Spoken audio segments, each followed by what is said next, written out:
Magmamarinate tayo ng pork steak.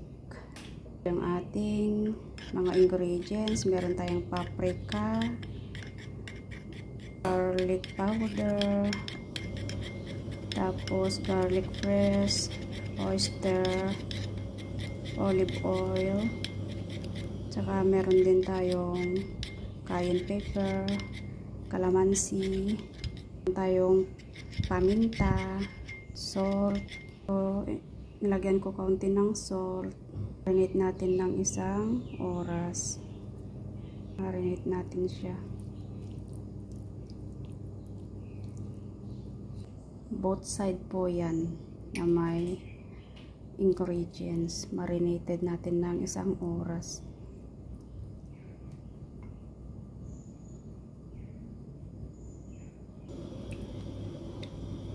Ayan. Marinated po natin. O, ito na siya.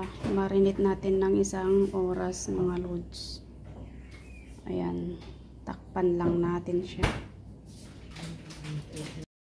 I-air fryer na natin ito.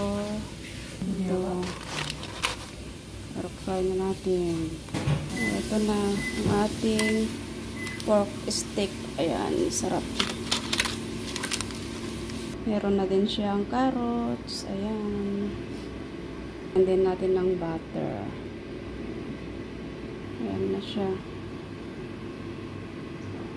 Oh, ayan na siya. Luto na. Muna natin dito.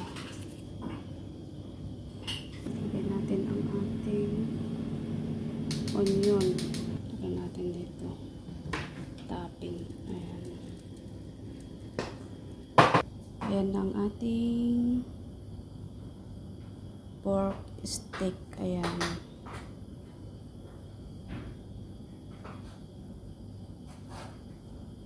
Pork steak.